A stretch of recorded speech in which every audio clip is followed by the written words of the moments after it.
Chapter 8. So, in the last chapter, you remember Hobie had sent away a letter to uh,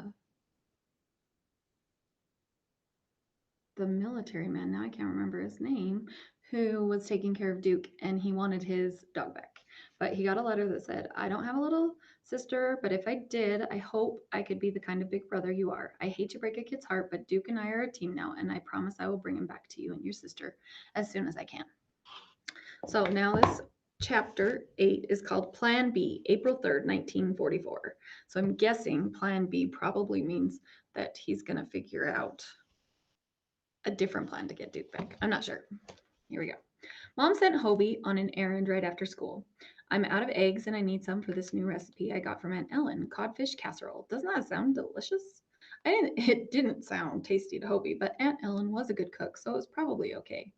Of course, Mom thought of a few other things she needed at Lee's. Hobie slipped the straps of the canvas shopping bag over his shoulder and jumped onto his bike. He scarcely felt the rain spitting down on him as he pedaled. His mind kept bumping against the topic that had been like a pebble in his shoe over the last few weeks. What to try next to get Duke home? Last night, he'd been so preoccupied while he was working on his spotter model, he nearly glued the wings upside down. June had stopped him before he ruined everything. Hobie parked his bike outside Lee's grocery, a little store that was really Mrs. Lee's house. Duke used to rest his nose on the front porch railing when he'd come with Hobie. Mrs. Lee had a strict rule against dogs in the store. Well, if it isn't my favorite customer, Mrs. Lee wiped her hands on her apron. What have I got? What have you got for me today? Fresh out of jokes, he apologized. He wasn't in the joking mood. Well, doggone it, she said. Then she slapped it on the counter. Doggone it, get it? Hobie forced a smile. Mrs. Lee straightened a display of cans. Tasteful soups on sale, three for a quarter. Here's Mom's list, he said, handing it over. Mrs. Lee read, then began assembling a 3-pound tin of spry shortening, a package of tea, a packet of sandwich cookies, and from the icebox, a dozen eggs. Hobie put the groceries into the canvas sack and then counted out the ration stamps. Mrs. Lee tallied up the bill. That'll be $1.68, she said. Hobie handed over the stamps and the money. She handed back 2 cents in change. Tell your mother I pray for your father each night. I will. Hobie put the pennies in his pocket. Mrs. Lee fished out two root beer barrels from one of the glass jars on the counter. One for you and one for June, she said, handing him the candies. Hobie added them to the pennies in his pocket. Thank you. As he headed out the door, Max was heading in, holding the arm of an old man with white fuzzy duck hair. Hobie held the door for them. He and Max hung out together nearly every day at lunch, but it felt funny seeing him out of school. Kind of like running into a teacher at the movie theater or something. I've got those pig's feet, Mr. Klein, Mrs. Lee called out when she saw them. She reached under the counter and brought out a large glass jar. The old man moved very slowly and his hands trembled a bit as he reached out for it. Oh, you are a dumpling, Mrs. Lee. Mrs. Lee chuckled. What else can I get for you today?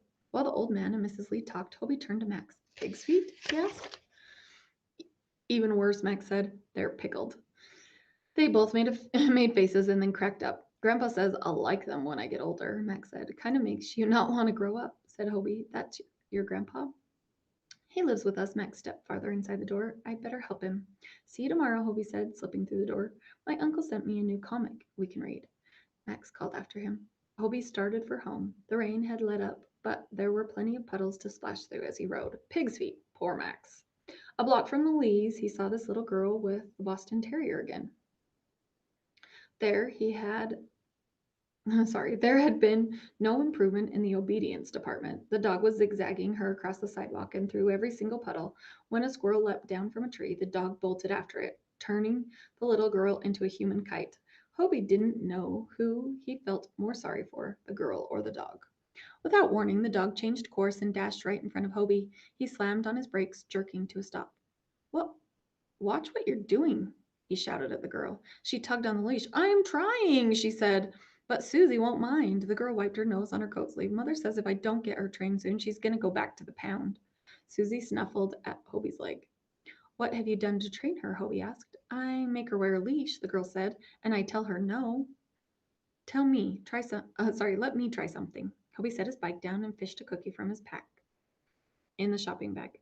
Here, Susie. He broke off a tiny piece and let Susie sniff it. Then he gave it to her. She likes it, the girl exclaimed. Cookies aren't great for dogs. Hobie admitted, but that's all we've got. He took the leash from the girl and positioned Susie next to his left leg. She stared at him as if he were some kind of doggy treat dispenser. Susie, sit. Hobie waited. Susie didn't sit. Sit, Susie, the girl said. Just one of us at a time, Hobie tried again. Sit. Susie licked her chops, hoping for a cookie. Nope, Hobie said lightly. He pressed gently on her back end. Sit. Susie sat. She got a treat. He looked up at Hobie, licking her chops again. She did it, the girl exclaimed.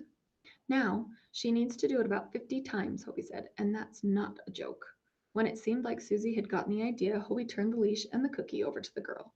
She's sitting, the girl said. She's minding. Have her do it again, Hobie said. But this time, no cookie. Just pet and praise her. The girl did what Hobie said. She's still minding. She did a little hop. Wait till I show Mother. Hobie gave her a quick lesson on stay and heel. Work with her every day, he rubbed Susie's head. You're a good dog, aren't you, girl? Susie flopped down on her back for a belly rub. Hobie gave her one. I better get going, he said. Come, Susie. The little girl started home. Susie prancing smartly at her side after a few paces. Susie zigzagged from the girl again. Oops, the girl giggled. Practice makes perfect, Hobie called after her. That's something she would have figured out if she'd gone to the library and checked out even one book on dog training. Hobie slung the grocery sack over his shoulder and picked up his bike. Susie wouldn't have to go to the pound, but it was going to take more time to break her of her bad habits. Hobie had admitted that despite all the time he'd worked with Duke, he never could cure him of his weakness for squirrels. It was Duke's only bad habit. Bad habit. Hobie slammed on the brakes. He remembered something. Mr. Rasmussen had said that day that some dogs were returned because of bad habits that couldn't be broken. Hobie cranked on the pedals, not to beat out the rain this time, but to get home as fast as he could. He had another letter to write. Where's the fire? Mom asked when he burst into the house. Oh my goodness, you are drenched. She took the groceries from him. Go change and I'll make you some hot Ovaltine to warm you up. After putting on dry clothes, Hobie grabbed some stationery. With the mug of Ovaltine in his elbow, he began to write. Dear Private First Class Corf, there's one thing I forgot to tell you about Duke. If he sees a squirrel, he can't think about anything else. He will run after it no matter what. I have tried for 3 years to break him of that bad habit. I wouldn't want him to cause you a problem. So you should probably send him back. Very truly yours, Hobie Hansen. He sealed the envelope, pasted a stamp on it, and ran to the post box on the corner. Why hadn't he thought of this sooner? No matter. Hobie dropped the letter into the mail slot. Duke was as good as his again. All right, guys, that was chapter 8. Thanks.